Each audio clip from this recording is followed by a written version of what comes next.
Welcome back to Off Guard. I'm your host, Austin Rivers, along with my co-host, Pausha. We are back, fresh out of Thanksgiving week. As far as the Clippers go, you want to get into that, or do you want to? No, let's start with that. James has been phenomenal. Percentages aren't the strongest in terms of shooting percentages, but his numbers are looking good, and just in terms of how he's being able to play and lift this team with the contribution of guys like Norman Powell's having like a huge year.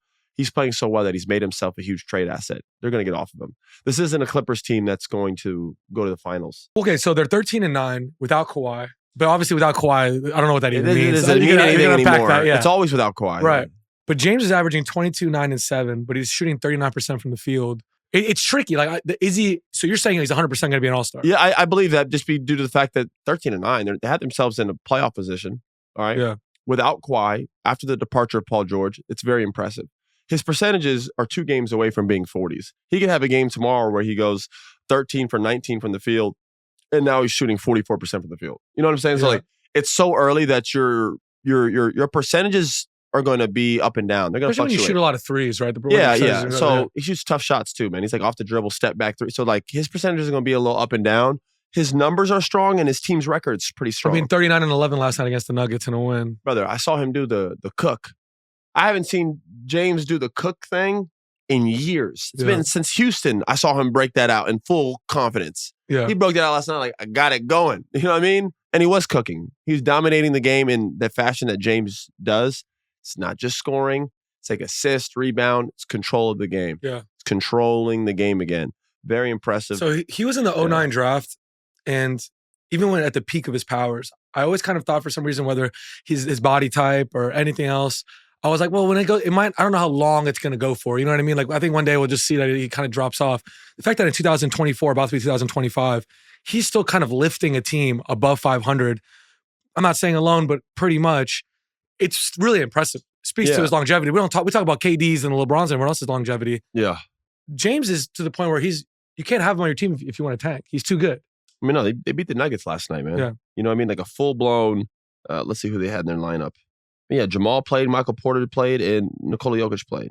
They didn't have Aaron Gordon, but like that's still a lot of their key pieces. Yeah. Not to mention, like you said, Clippers are playing once again, without Kawhi Leonard, which has always been the case. But nonetheless, it's a big deal. And to your point, he is like lifting these teams. I mean, lifting this team. At his age, how many years has it been? I mean, he's been in the league for at least 16. It was an 09 draft. Yeah, so I don't know, whatever that math is. But he's been in the league for a while.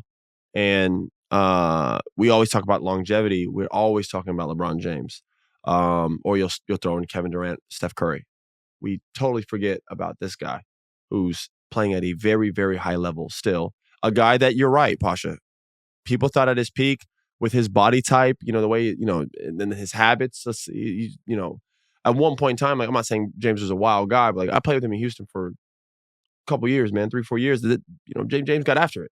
You know, he was obviously a lot of friends with people in the hip hop community and was always out and all these different things. And there's stories about him missing, you know, all these. I'm not going to add to it, but like there was concern that like this wouldn't age well. You know, like Iverson is a legend, big fan, but like obviously that ends a certain way. You know what I'm saying? Because that stuff can kind of catch up to you. And then also his mindset is he's still Iverson. So remember, like he was like, I don't want to come off the bench. What 8-time All-Star, you know, coming off the bench. You remember all these things. Like even Melo had a little bit of that in OKC before we had to like turn that switch. I kind of thought James would go through the same thing. But like he's still playing at a high level and he's still good enough, bro. He's still good enough to, if he's the best player, he can get you to the playoffs. You're not going to win a championship with just him. You need help like everybody. Yeah. But he's good enough and his IQ is high enough to where he can control the game and win games. Yeah. That's the biggest skill he has. His IQ is through the roof. People like get caught up in the dribble, step back, dribble. That's just like a fraction of his game. His biggest strength is his mental ability to see things, his vision, those pace, awareness, adjustment, mid-game. Hey, do this. This is what they're doing now. Like that type of stuff you can't teach. And he has that. So, yeah, tip your hat off to James Harden right now. He's hooping. He's playing very, very well. The percentages are up and down, but I expect those to go up. But his numbers are strong other than that. And his team has a solid record. They're 4 or 5 games above 500. Like, what else do you want from him? In the Western Conference, where people were like raving about every other team but the Clippers, and we even, myself included, before the year was like, man, this is Clippers is done. It's over. Right. This guy just goes out there and just does his stuff, and they keep kind of getting wins. And he has like Norman Powell getting 20, and like Derrick Jones out there dunking, and you got Zubac, and like they got some Terrence Mann, like they got like guys that they can like throw in there, and you got to go compete and beat them. Tip your head off to LA, Ty Lue. They're doing a pretty solid job.